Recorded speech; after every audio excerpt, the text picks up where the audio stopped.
Good afternoon, everybody. Hope you all are enjoying lunch. My name is Brittany McCoy, and I'm program lead at ECMC Group. And we're excited to continue the conversation about making entrepreneurship more accessible.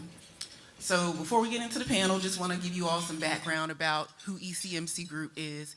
ECMC Group is a national nonprofit organization that's focused on post-secondary completion and career success.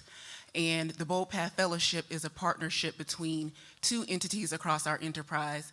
The first is the Education Impact Fund, which is a $250 million impact investment fund focused on education and workforce solutions. And then also our philanthropic arm, which is ECMC Foundation. So want to quickly acknowledge Joe Watt, who's in the audience, our Managing Director of the Education Impact Fund. If you could raise your hand. Hey, Joe. So Barry gave a lot of context, and thanks for that introduction, Barry. But as he said, we know that entrepreneurship, when done well, when resourced well, provides a pathway to economic mobility. We're at an entrepreneurship conference, so all of us here believe in that hope. But again, as people from lower income backgrounds don't have access to capital, it's hard for them to pursue that full time. And so that's the goal of the Bold Path Fellowship, is to be a bridge to serve as the equivalent of a family and friends round for individuals who come from under-resourced backgrounds. The program is a 2-year program. It provides $120,000 in non-dilutive grant funding. It provides access to local mentorships, networks, and social capital, and then training and technical assistance needed. And then the last thing I'll say is that it's a place-based program. We're investing in locations that have strong, budding entrepreneurial ecosystems, but don't get a huge influx of capital like major metro areas. And so we started last year with our partners at Prosper in Birmingham, Alabama, which you'll hear a bit more about in a second. And then we're expanding to two new locations. One in Minneapolis, Minnesota, where our organization is headquartered, and then right here in the Triangle. So, with that, let's get started. If our panelists could introduce themselves and tell us a little bit more about your organizations. Good afternoon. First of all, you're welcome for interrupting your lunch conversations. My name's J.W. Carpenter. I'm the president of Prosper. We were founded 5 years ago by our mayor and a number of corporate leaders in the wake of George Floyd, who said, we have to do something to help Birmingham grow, but grow inclusively. And when we speak inclusively, we want everyone in Birmingham metro area to grow, but really our focus is on race and gender and making sure in process and outcome we are seeing inclusion in process and we are seeing everyone reap the benefits of that. So Prosper was founded. We do a few different things. One is, how do we build a functional economic development system? 2, how do we make Birmingham a destination for outside ideas, outside talent, and outside funding?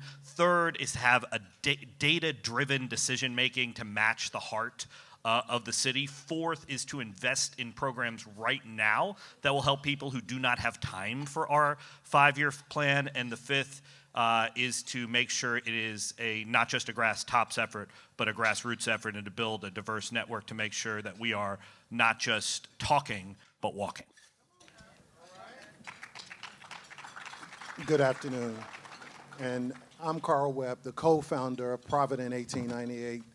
Many of you are familiar with the work that we do in downtown Durham and the historic North Carolina Mutual Life Insurance building.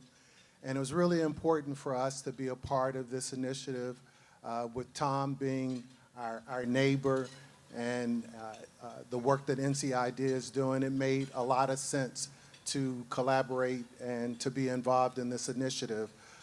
We're not just a co-working space. We're really built on the history and the legacy of Durham's Black Wall Street, really looking at ways of creating an opportunity for the next generation of innovators, founders, and creatives. We all know, because we're all in search of financial resources to execute our dreams and vision, that without capital, it's virtually impossible.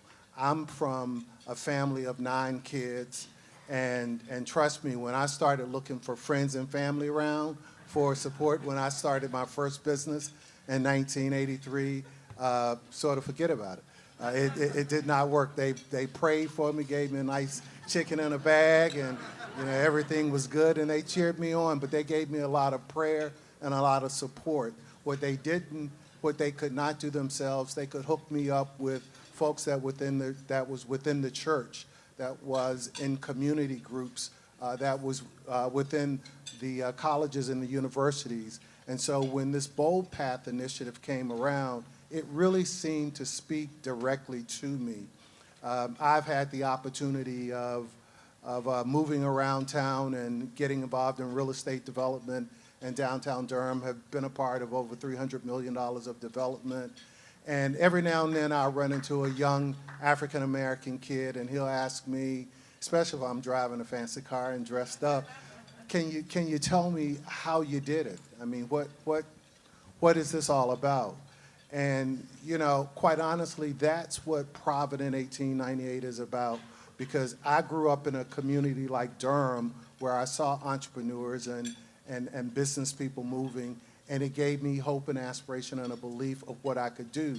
So I think it's my, sort of paying it forward and paying it back when I speak to young people. A lot of times I didn't know what to say.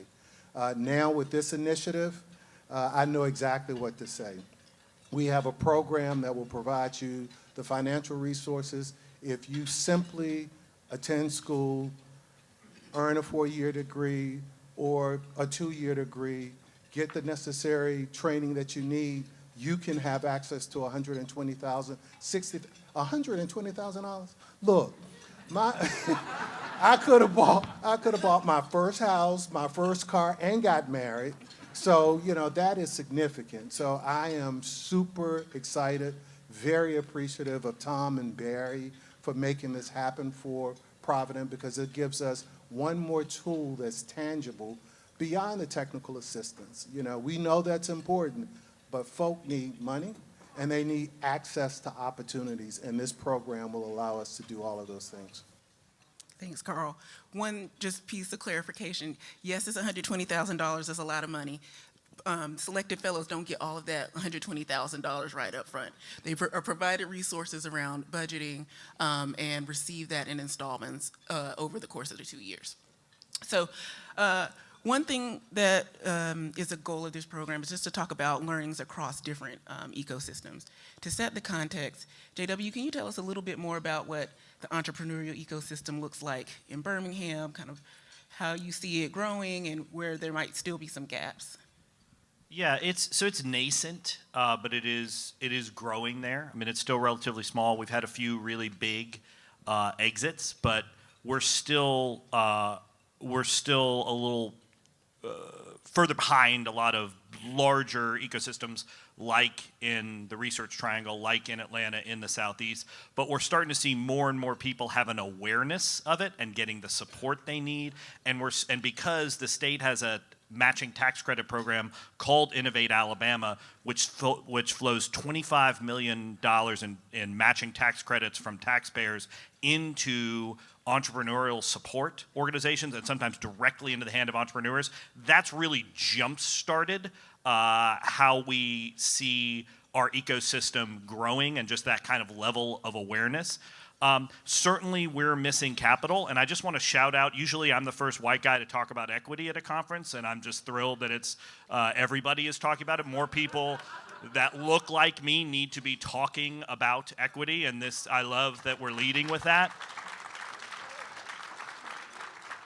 We don't have as much funding, and a lot of times it's risk averse, it's unsophisticated, and it's disorganized, and so it's most likely to go to people that look like me, and that's true generally, but it's especially true when you're seeing that. So this partnership is great because it is getting money into the hands of folks who are less likely to get it, and good ideas are distributed equally, but the resources aren't. And so, when I was playing Little League, they used to say, hit them where they ain't, and we should be investing where we're not right now, because that's where we're going to see growth, and that's what we're excited about, why we're so excited about this program. Yeah, I think there's so many similarities across Birmingham and the Triangle area. Carl, can you kind of piggyback to that and talk about where you see growth and opportunity here in our local ecosystem in the Triangle? Well, I think, first of all, we are rich with resources. We have a lot of organizations, many of which are represented in this room today, that, but for their efforts from NC Idea to Forward Cities, ECHO, I see in the room, Henry McCoy has been a champion for sort of laying out some of the most important things. So it's really one of those kind of situations that I believe that we need to look at ways of scaling our underrepresented businesses. And what I mean by that is that we have a lot of duplication. We have a lot of small businesses that are also doing a lot of the same things. As we know that in this country, you know, less than 10% of our businesses that are led by people of color actually have employees. So we're really in a moment right now that we need to look at ways of scaling and getting larger so that we can take advantage of the opportunities. One of the things that we're doing at Provident 1898, in addition to this effort, is working on ETA, entrepreneurship through acquisition. We've been fortunate to launch our own program that was funded by NC Idea, the Acquire program, but we're also working with others that are looking at ways of sort of scaling by buying some of the businesses that folks like myself, now that I'm in that great tsunami kind of aging demographic now, starting to look for ways to exit the business. So to grow and scale, it's going to require acquisition as opposed to everybody starting from a seed and a startup. So I think right now the Triangle has a lot of resources in terms of technical assistance. Funding, yes, not very much in the way of friends and family, but we still have a need to galvanize and organize so that we can scale. Awesome. So JW, you were the first to sign up for the Bold Path Fellowship. We launched last year. Curious kind of what made you want to sign up? What made you? The money. What made you interested in our partnership? It wasn't me or Joe?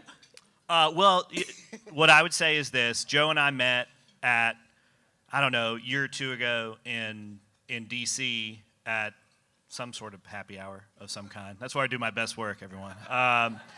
And he was talking about this idea, and I said, that's great. When do you want to pilot it in Birmingham?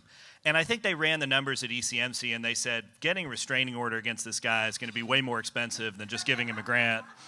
And so they gave the grant, and we heard it earlier, right? So the number is this. It's 3%. That's 3% of national philanthropy lands in the Southeast. And at Birmingham is at best maybe sixth in line for that. But when you talk to all these national philanthropists and I say, hey, do you guys care about the fate of black Americans? They say yes, and I have some demographic news for you about the Southeast. This is where black people are living, and so you have to invest here. And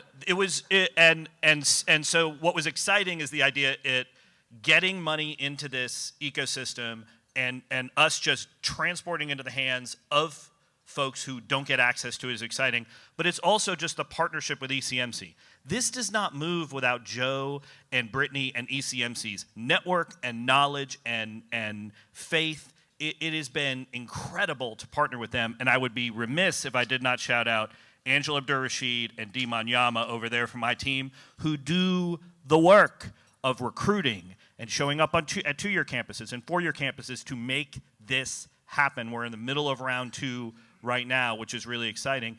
And I want to acknowledge two more things. I'll turn it over to Carl. The first is that, so Joe and I met at a happy hour. We must kick open the doors for networking. Networking is too often divided by race, gender, and geography. And so we talk about money a lot, and that's important, but so much of what happens is in these rooms, and how do those of us with privilege kick open those doors? And the second thing I would acknowledge is I'm sitting on the panel, and 2 black women are doing the work. And too often in Birmingham, what happens is you've got a lot of successful programs that are led by black women, and it's a white guy on the panel. And I'm just telling you guys, if you have to pick who goes away and whether it's successful, pick me. It would have been very successful without me. It would not have been successful without either one of them and the work that they're doing. Thanks, J.W. Uh, as a follow-up to that, it's been a year. What are some of the short-term outcomes, feedback from the community that's happened so far with fellows and with others in the ecosystem?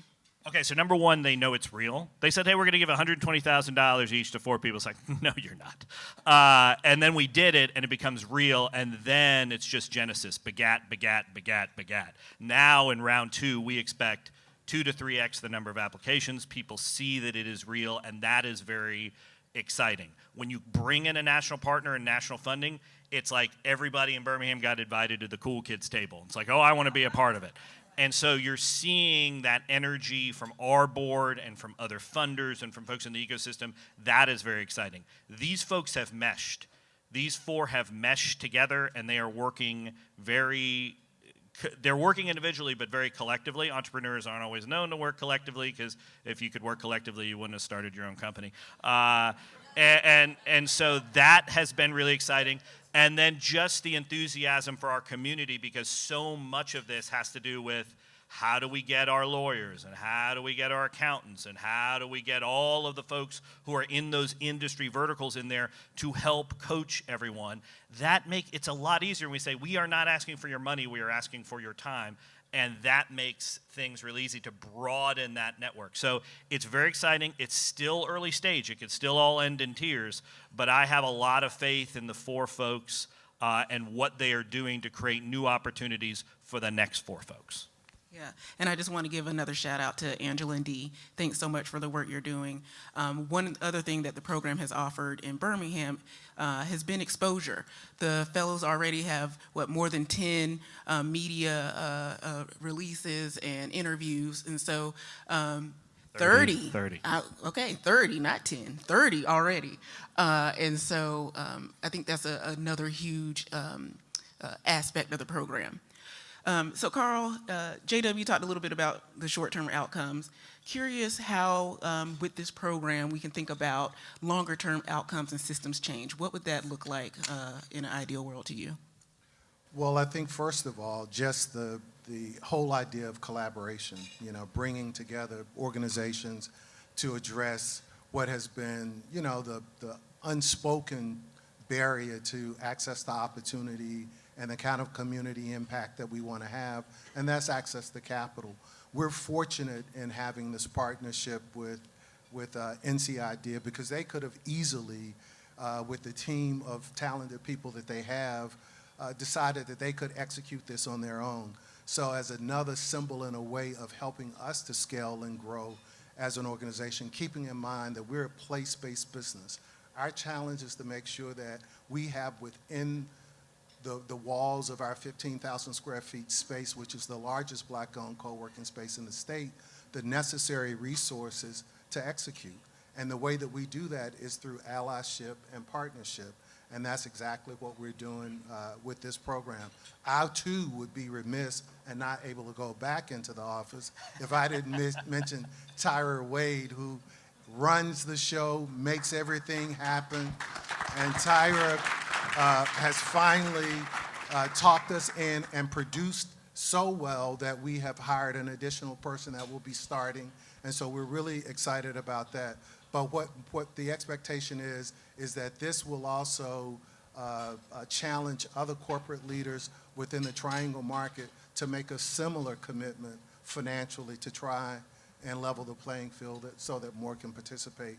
So we're excited that we have the necessary resources, both from a technical assistance standpoint to experienced entrepreneurs. I think Doug Spate is still in the house, and Doug is a serial entrepreneur and comes from a family of entrepreneurs, and that's really important. We have Resilient Ventures. Keith Daniels, who is really doing good work in making sure funds are getting out there as well. Again, you can have the technical assistance, that's great, but you gotta have the money, and all else fails when your parents are telling you you should get a real job. You need to have a community that will fortify you and give you confidence and help you to not feel so alone. because this journey is truly a lonely journey at times.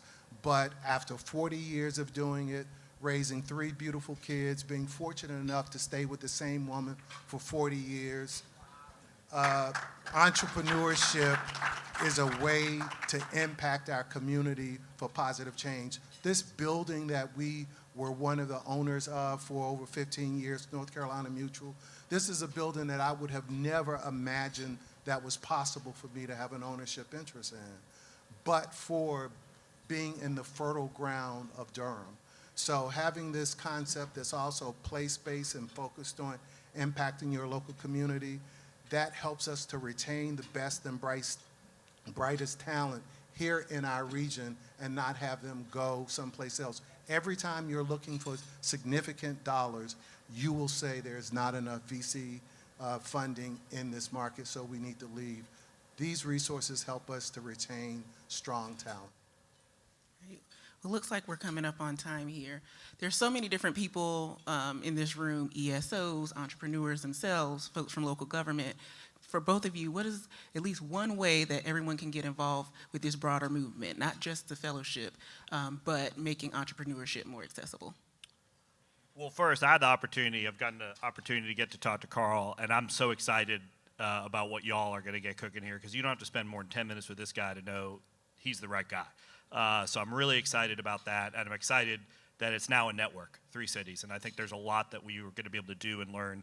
But for ECMC aligning with all of our values, we couldn't have done that. The money's one thing, it's the values, and that's really important. You have expertise that entrepreneurs need, share it. Your network has expertise that entrepreneurs need, share it.